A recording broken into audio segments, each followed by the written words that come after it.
Today I'm joined by Donnie van der Berg, Head of Acquisitions at Momentum Financial Planning, to unpack the real-world challenges faced by financial advisors and how Momentum is stepping up to become the home of holistic, supported, and future-ready financial planning. Let's dive into the currents of career growth, client needs, and culture in an evolving industry. Donnie, it's great to connect again. Thank you. Yeah, it's a pleasure always to be with FA News and the wonderful work you do in the industry for advisors, but also just for providers, and then eventually then for clients as well. So thank you very much. And Thank you. congratulations. I see now recently it was your 27th birthday of the FA News. And yeah, it's just wonderful how you have grown as a business. So congratulations. I really appreciate your kind words. Thank you very much. So I think let's start with a big picture view. What are the most common frustrations you hear from financial advisors when it comes to career progression in the current landscape? Yeah, Rionette, I mean, people would most probably realize that we actually don't have the biggest agency, in South Africa. And for good reason, because we always relied on IFAs because we are the number one rated by IFAs in most of our product lines. But the most important thing is we want to have a big agency. And we were starting fresh and said, but what would a contract or a proposition for somebody look like who we want to come and join MFP or for Momentum Financial Planning? And then we did some research and in-depth discussions with advisors, and also the World Economic Forum actually put a document out in terms of what the future landscape would look like. And it's very simple in terms of what are those big problems, and it's actually not being addressed. One of the things is almost like growth in the two aspects. As growth, you want to retain your client base, and the other one is you actually want to have more clients. And then in that process as well I mean, you can do it, but you actually want to build equity for yourself. Why? Because you actually want to build a business where you retain your clients, grow your client base, but then you have nothing at the end. They say, no, we actually, as an agency, we would actually acknowledge and recognize the incredible value that you've added to our business and to your clients and the relationships you have with them, that we would also then be willing to address the succession planning events, despite the fact we're an agency. So death, disability, immediate exit, or retirement, we will acknowledge the advisor from a value perspective, so that they always have a business that will grow, and we protect their business, and we actually have something for them to want to stay in one provider for their whole career, because they don't need to move to have anything better. There's obviously many other things that we add to it, which is not necessary from a remuneration perspective. You want to go into a little bit more detail in terms of how exactly does this work? I'm an advisor. I'm keen to join. Take me through the process. Okay.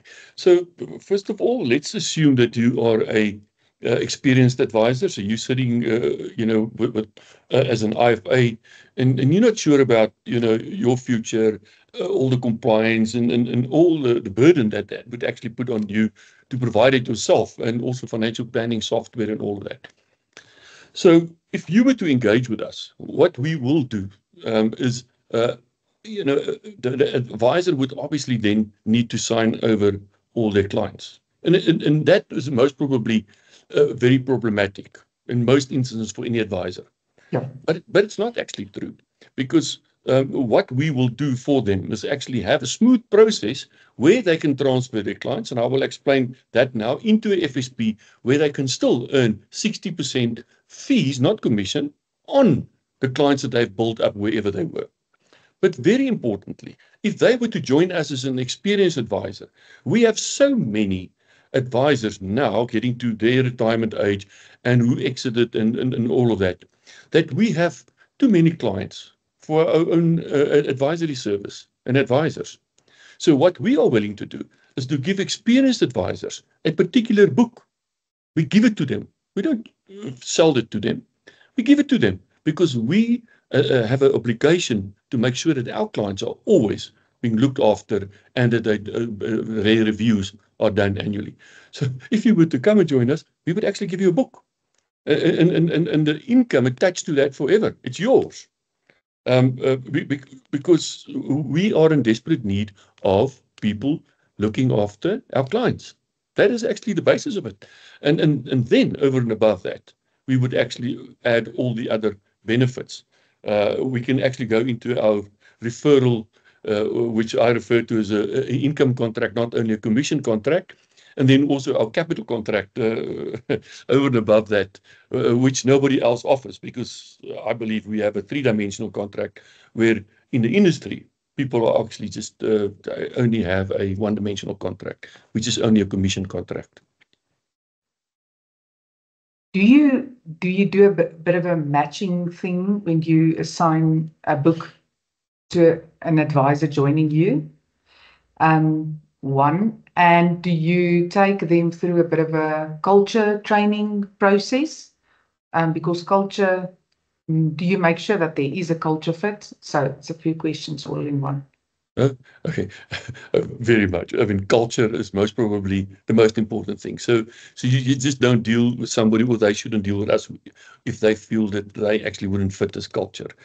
We can go into a culture, but we actually have, we have some fun, but we don't take ourselves too seriously and be serious about what we do, though. But our culture is actually one of support, and almost like a sports team, where, if you're part of the team, we have this amazing culture where everybody plays for everybody, but you need to play, so you need to give your best. And but from a match, Andrea, that's the most important thing. Is you can't just have a succession plan and then you just bring somebody in, and they don't. So you have to match the client base with the advisor and their profile to whoever you bring in, and that's why it's so important. So my talent acquisition specialists would actually be going out there and find experienced advisors for specific book.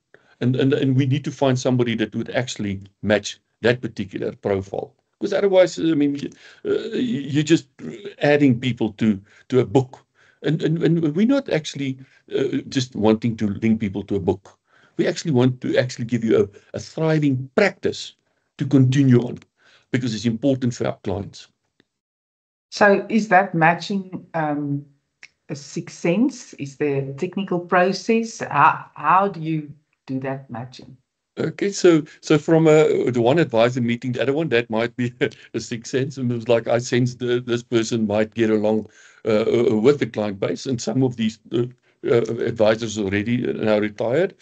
But it's very important in terms of our model that we've built in terms of matching these profiles, that you actually have all the facts about your clients, their ages, their kind of product, where they are in their lives, and therefore that advisor as well, so that you can match it. So there's obviously a lot of, almost like a checklist, so that you almost can match, like for like in a portfolio. But it's always a difficult thing. I mean, and I think that is the beauty of advisors, is they actually take so much pride in their own client base that they would just never just let it go to anybody. And so we work in close collaboration with them. And therefore, I mean, one of our values or culture things is actually being in partnership with our advisors. Big focus is existing advisors, but you also are targeting the younger guys and ladies. Yes, absolutely. I think there's so many people in careers who are actually successful, right? But they just don't have well, maybe they don't know about that they can actually be a financial advisor, and so, but I think the bigger thing is to actually have a career that's a fulfilling career.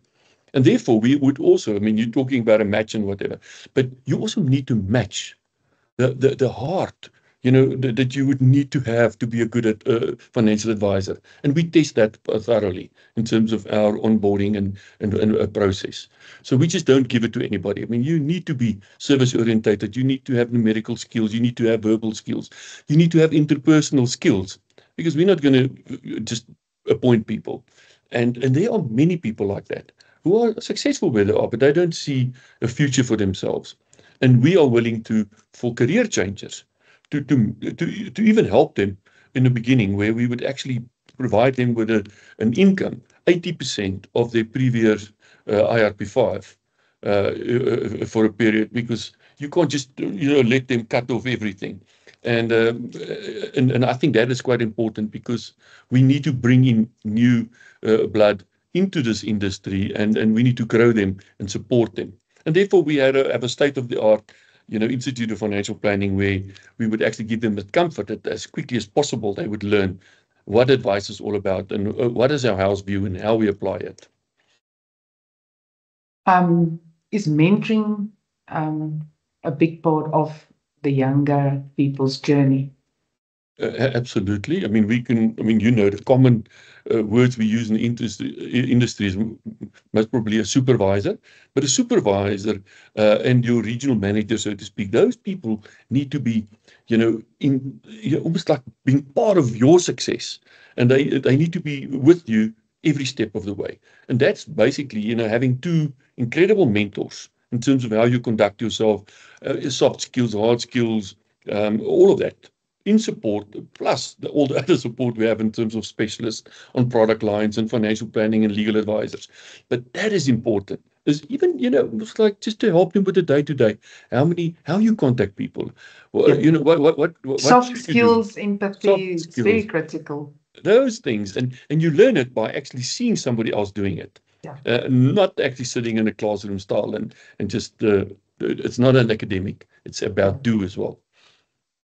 A random question: is there specific areas or regions where you fell, as in Gauteng, or where you feel there's at the moment that you see a little bit of a bigger gap or a bigger need than other areas?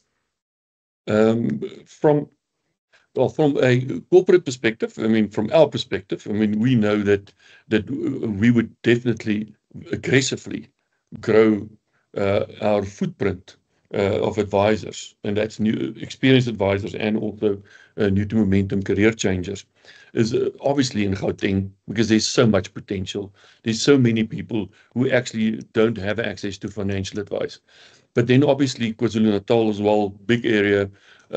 Cape Town, yes, very, very big. We're going to have a huge focus on Cape Town and area. And then obviously, Bloemfontein, PE is London, George, and all of that area. So basically, Rionette, if we really want to go big. And we've put a lot of effort and we put a lot of capital behind this to make sure that we bring in the best people, give them the best training so that they have the best possible career. Random question: what do you see in terms of the male-female split? I think all of us have seen that. We know it's always been a male-dominating industry, but anything interesting you're picking up? Yeah, in fact, from our perspective, the young people we did bring in now in the last couple of years, I think more than 60% of them were actually women. So yeah, I actually think, and from a demographic perspective, we're well represented. So we actually feel happy that we almost future-proof ourselves as a business to be relevant to the client base in South Africa, and all clients across all demographic splits. I think the flexibility around the type of position is also a big attraction probably for women, right? Yes. This is a business of heart. But yeah, as men do have heart as well, Rionette. If only you weren't hinting towards that. But I think it's almost like, it comes back actually to our purpose, the purpose of the group. Our purpose of the group, well articulated by Jeanette Marais, and a wonderful initiative in terms of almost changing the whole momentum group, the brand, to an advice brand. And our purpose is we build and protect our clients' financial dreams. Okay? And it's beautiful. And what we do in this whole process is we actually put advisors, men and women, at the center of our purpose, because they are the people. And you're asking, so they are the most important people in our business. Okay? And yeah, this actually, you know, it's so well, such a privilege to be in an environment where we acknowledge and put our advisors, you know, at the you know, in the forefront of everything we do, and especially our purpose. Yeah. I think we got the message over. Is there anything else you would like to add on? Yeah, I just actually, one thing that we mostly didn't touch on is, remember, is in terms of how we future-proof the growth of practices in future as well, is the fact that we actually give you a proper referral system where if you're not licensed for a particular product, you could actually, for instance, if you're only licensed, and the majority of advisors are only for COB 3 and 7, so if, or sometimes 1. But if you're not licensed for the other, you can actually refer to somebody. But the beauty of this, it's not just a referral. It's now with our bigger ecosystem and our partner as Momentum Consult, we can actually refer to them, and the advisor can still keep their client in their practice, and they can actually earn a referral fee from that client, and you don't lose the client. And the beauty of that is, I mean, so you can basically earn on every product that you don't have a contract License. about a commission contract. That's why we call it an income contract. But even more so, Renette, of any product provider in South Africa. So you can actually... That's a very important point. And so basically what we say, so the World Economic Forum research in terms of the future of advice is that actually people want to have a one-stop shop where they actually get all their advice from. But it doesn't need to be one person, because no one person can be an expert. So the way that we actually set up a whole business is that you could actually take all these referral partners of yours, and they're all specialists. So you can actually put forward to your client that I'm a state duty specialist. This is an investment specialist. This is a health specialist. You know, this is a short-term specialist. So this practice is not a lot of GPs. It's actually specialists making sure that you are financially healthy. And that is actually why you would retain clients. That's why your practice will be worth more over time. And that's with our capital contract and elements added to it. There's no reason why you would want to go anywhere else. This is the place to be, and this is a place to stay. And this is actually, and that's my story, because that's real. And you're sticking to that. I'm sticking to that. Thank you for your time, Donnie. It's always a pleasure to chat to you. You've got a great model, and we will also include contact details on the chat if there's anyone that want to make contact with you or someone in your team. Thank you very much. We appreciate, and keep up the good work at FA News. We really appreciate it. Thank you. Thank you, Rianne.